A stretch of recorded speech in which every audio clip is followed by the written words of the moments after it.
Bienvenue au siège du Grand Orient de France, dans ce temple groussier, chargé d'histoire et de valeurs, sous l'égide de la Marienne Jacques-France, réplique datant de 1881, derrière moi.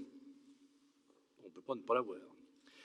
Il me revient l'honneur cette année d'organiser la 6e journée Jean Zay de l'école et de la jeunesse du Grand Orient de France, un label de l'engagement sociétal et républicain de notre obédience.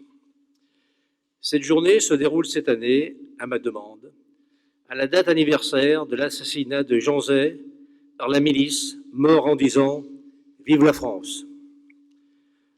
Je vous demande à ce titre, toutes et tous, de nous lever et de respecter en son hommage 1 minute de silence.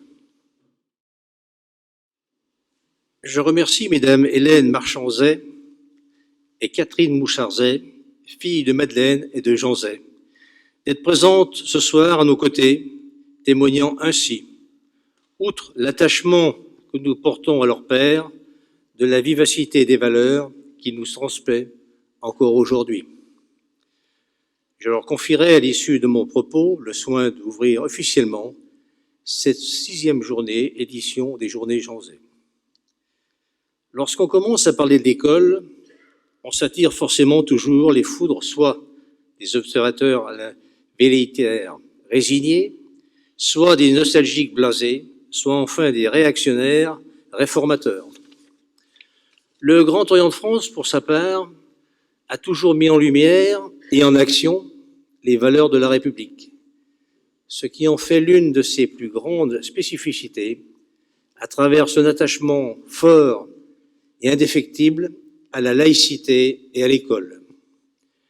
Aujourd'hui, face à des pressions constantes de toute nature, visant aussi bien à essayer de fissurer le modèle républicain et ses valeurs intrinsèques, que de déstabiliser les fondements même de la démocratie. Il est des journées comme celle d'aujourd'hui qui ravivent les engagements et le sens que nous portons à l'un des piliers fondateurs de notre modèle sociétal, l'école publique laïque. Clémenceau disait à peu près ceci: « L'école est la condition de la République et nous n'avons rien à craindre puisque nous serons toujours les meilleurs. » Certes, aujourd'hui, la situation a bien changé et le nombre d'élèves scolarisés dans le public est en concurrence forte avec les écoles privées et les formes alternatives d'instruction. 2 niveaux de réflexion vont s'entrecroiser ce soir. D'une part, comment redonner de la valeur à l'école? L'école publique a de la valeur à nos yeux, à proportion du désir ou de l'amour que nous lui portons. Spinoza disait ceci: « Ce n'est pas parce qu'une chose est bonne que nous la désirons, mais c'est parce que nous la désirons que nous la jugeons bonne. » Ainsi, l'école publique ne peut être bonne que si nous l'aimons et la préservons tous collectivement. D'autre part, comment redonner du sens à l'école publique? Cela est complémentaire, bien évidemment, de la valeur, de la vérité et de la liberté, car c'est ce qui fera suivre et légitimer l'institution, notre institution républicaine et notre école. Nous devons tout parier sur l'école publique et avoir pour notre modèle éducatif une exigence absolue, car aimer l'école, c'est avant tout lui confier des ambitions à la hauteur des espoirs que nous souhaitons construire pour nos enfants. Michel Serres, notre grand philosophe et académicien, décédé récemment, nous rappelait dans son livre « Le tiers instruit » que 3 étapes jalonnent notre existence. Élevés par nos parents, instruits par l'école, éduqués par la République. Si certains vont aujourd'hui à remettre en question que l'école puisse transmettre les valeurs de la République, il convient de leur rappeler haut et fort que par-delà les apprentissages, l'école publique est un socle immuable pour la République. Il est indispensable pour la République de se créer un but commun et de construire ensemble ce qui fait commun l'école. L'école publique ne peut être que le support de l'emblème. Alors, place aux idées, aux échanges et aux conférenciers qui ont tous accepté, dans des temps de parole maîtrisés, de venir apporter leur témoignage éclairant à l'école d'aujourd'hui et de demain. Je les remercie par avance de leur mobilisation depuis des mois sur ce sujet et de leur implication sur ce projet. J'invite à mes côtés Mesdames Mouchard-Zay et Marchand-Zay pour leur confier la parole d'ouverture de cette soirée. Je parle évidemment au nom de Catherine. Voilà, vous m'avez demandé en effet, et c'est un grand honneur d'ouvrir ces journées. Je dirais donc quelques mots. Bon, vous avez choisi de tenir ces belles journées que vous consacrez chaque année à la jeunesse et à l'école sous le signe de Jean Zay. C'est un magnifique hommage à celui qui consacra toutes ses forces à ce combat pour la jeunesse, à la tête du ministère où il fut appelé par Léon Blum en 1936, à celui qui fut, rappelons-le, le plus jeune ministre de la Troisième République. Voici ce qu'il écrivait en 1942, du fond de la prison où Vichy l'avait enfermé, dans le livre qui sera publié par ses amis à la Libération, sous le titre de Souvenirs et solitude, et dont je vois ici la première édition, qui a été rééditée évidemment depuis. Je le cite. « La jeunesse ne doit pas être traitée à part dans le pays, par des organismes et des bureaux spéciaux. Ce serait bientôt l'isoler. Elle fait partie intégrante de la nation. Elle doit représenter une pensée constante, sans cesse présente dans tous les ministères, dans toutes les mesures qu'on prend. Elle, la jeunesse, ne doit rester étrangère à aucun plan d'avenir. Elle doit inspirer et animer les grandes pensées gouvernementales. Mais elle ne demande pas à faire bande à part. Ce qu'elle réclame surtout, c'est qu'on lui fasse confiance, qu'on ne lui oppose pas la routine, la timidité, l'avarice. Elle se méfie, et comme elle a raison, de ceux qui ne viennent à elle qu'avec de grands mots à la bouche, des moralistes intéressés. » Fin de citation. On le sait, l'éducation et la culture, instrument d'émancipation du citoyen, fut au cœur du projet politique du Front populaire, qui portait alors l'immense espoir de ceux qu'on appelait alors les classes populaires. Dans un contexte de crise et d'extrême tension, les réformes novatrices engagées par le nouveau ministre de l'Éducation nationale et des Beaux-Arts, je ne vais pas les rappeler ici, s'inscrivaient dans cet enjeu majeur, en même temps qu'elle voulait renforcer la République, alors menacée à l'extérieur comme à l'intérieur du pays par les ligues d'extrême droite. La démocratisation et la modernisation du système éducatif, y compris la scolarisation du sport, pour échapper à son instrumentalisation par la propagande nazie. La popularisation de la culture, je reprends les termes de l'époque, y compris la création du Festival de Cannes, voulu comme festival des nations libres, en résistance à la mainmise des régimes totalitaires sur la Biennale de Venise. Autant de réponses républicaines, parmi d'autres, aux défis fascistes lancés par les régimes totalitaires qui avaient pris le pouvoir aux frontières du pays. Toutefois, toujours dans Souvenirs et solitude, revenant sur ces années, il se demande si l'école avait suffisamment armé les jeunes. Il parle bien sûr d'armes intellectuelles, des armes de l'esprit, pour reprendre le titre du beau film de Pierre Sauvage. Face aux politiques totalitaires pour lesquelles, je le cite, la culture passait après le parti, le credo politique chassait le libre raisonnement, traquait l'indépendance d'esprit, le fanatisme remplaçait l'examen. Fin de citation. Paroles qui résonnent singulièrement dans notre présent. Il poursuit, toujours dans Souvenirs et solitude.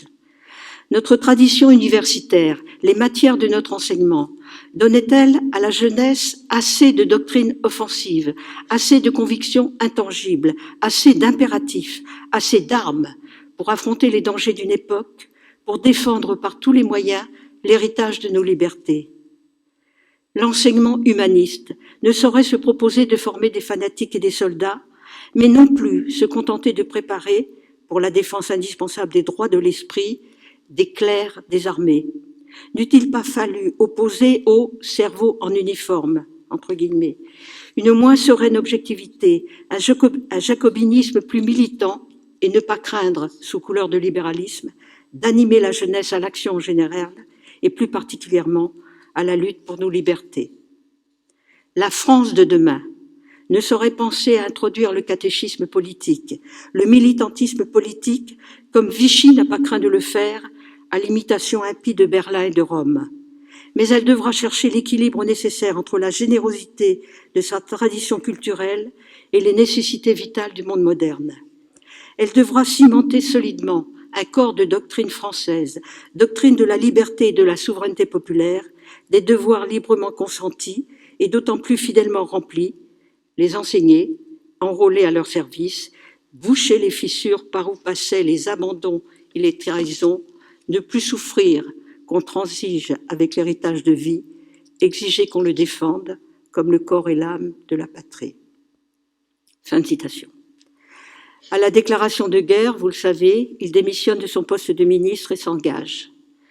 Il écrit à Daladier, alors président du Conseil: « Je désire partager le sort de cette jeunesse, le destin de cette jeunesse pour laquelle j'ai travaillé au gouvernement depuis plus de 3 ans. Je vous demande donc de me permettre de suivre le sort normal de ma classe. » Le 19 avril 1940, lors d'une permission, il participe à la réunion de la Chambre constituée en comité secret et il y prononce un discours remarqué appelant à un changement politique et social. Sa conclusion, écrit Antoine Prot, résonne comme un texte de la résistance ou de la France libre. Je le cite: « Nous nous battons pour conserver la liberté, pour garder la démocratie. C'est une des justifications de la guerre. Mais notre lutte ne doit pas apparaître comme conservatrice. La victoire ne fera pas revivre les choses mortes, ni un régime économique anarchique et arbitraire, ni des mœurs politiques de facilité. Proposer un nouvel et complet idéal à la jeunesse française qui combat et qui attend, et elle le rendra victorieux. » Fin de citation. Dès sa première élection en 1932, il avait été la cible d'une campagne antisémite d'une violence inouïe, redoublée par son appartenance à la franc-maçonnerie, par son engagement populaire au sein du Front populaire, par sa résistance au nazisme dès la première heure, par son opposition aux accords de Munich. Il sera donc l'une des premières cibles de ces hommes qui accèdent au pouvoir en juin 40 à la faveur de la défaite. C'est la divine surprise dont parle Charles Maurras, et qui sont habités d'une double haine, la haine de la République et la haine antisémite, l'une et l'autre se renforçant mutuellement. Le 20 juin 1940, hostile à l'armistice voulu par Pétain, il embarque à Bordeaux sur le Massilia avec 26 parlementaires dont Pierre Mendès France, Georges Mandel, Édouard Daladier. Leur espoir, continuer la guerre depuis l'Afrique du Nord, constituer un gouvernement en exil. Arrivé à Casablanca, il est arrêté par les autorités de Vichy qui souhaitent neutraliser ceux qu'ils perçoivent à raison comme de futurs et redoutables adversaires. Ramené en France après un simulacre de procès le 4 octobre 1940, il est condamné par le tribunal militaire de Clermont-Ferrand à, je cite, « la déportation à perpétuité à la dégradation militaire », la même peine, mot pour mot, que celle infligée en son temps à Dreyfus. C'est ce même tribunal qui venait de condamner à mort de Gaulle pour le même motif de désertion, le même que celui qui jugera quelques mois plus tard Pierre Mendès France. Le soir du procès, le président du tribunal, le colonel Leprêtre, répondant à un avocat qui avait assisté à l'audience et avait timidement exprimé quelques doutes sur la culpabilité du prévenu, lui dit sévèrement: « Mais vous oubliez que ce garçon a corrompu la jeunesse française pendant 4 ans. » Le même Leprêtre qui dénonçait, je le cite toujours, « ces mauvais Français venus de la maçonnerie, du Front populaire et de la juiverie. » Le 20 juin 1944, il y a 75 ans, jour pour jour, il est assassiné sur ordre de Darnan, chef de la milice et désormais ministre nommé par Pétain, par des miliciens qui ne font qu'accomplir le désir de ceux qui l'avaient constamment poursuivi d'une haine mortelle, cette même haine que celle qu'ils vouaient à la République. Car celui qu'ils assassinent ce jour-là, c'est celui qui incarnait à leurs yeux cette République haïe, celui qui, avec d'autres, pouvait contribuer à la renaissance de cette République afin qu'elle soit plus forte, plus juste. qu'il me soit permis de terminer sur les propos du président de la République, François Hollande, le 27 mai 2015, jour de l'entrée au Panthéon de ces quatre-là qui incarnaient à ses yeux l'esprit de résistance. Pierre Brossolette, Geneviève de Gaulle-Anthonioz, Germaine Tillon, Jean Zay. Jean Zay, c'est la République. La République parlementaire dont il est l'un des plus talentueux représentants. Il y siège à l'âge de 27 ans. La République laïque qu'il défend comme ministre de l'Éducation, en rappelant par voie de circulaire, elles valent encore aujourd'hui, que, citation, « les écoles doivent rester les asiles inviolables où les querelles des hommes ne pénètrent pas ». La République sociale, qu'il considérait comme l'aboutissement du chemin vers l'égalité. La République émancipatrice, qui travaille inlassablement à promouvoir l'accès de tous au savoir, à la connaissance, à la culture, à tout ce qui est beau et qui élève l'esprit, autant que les conditions qui donnent une âme à la conscience commune. Assassiner Jean Zay, c'était pour ces meurtriers profaner la République. Il rassemblait sur lui les haines dont Vichy s'était emparé, haine du protestant, haine du juif, parce qu'il était par ses origines familiales les deux à la fois, haine du franc-maçon, du libre-penseur, haine du Front populaire, haine de la Ligue des droits de l'homme, haine de la démocratie. 70 ans après, ces haines reviennent, avec d'autres figures, dans d'autres circonstances, mais toujours avec les mêmes mots et les mêmes intentions. François Hollande.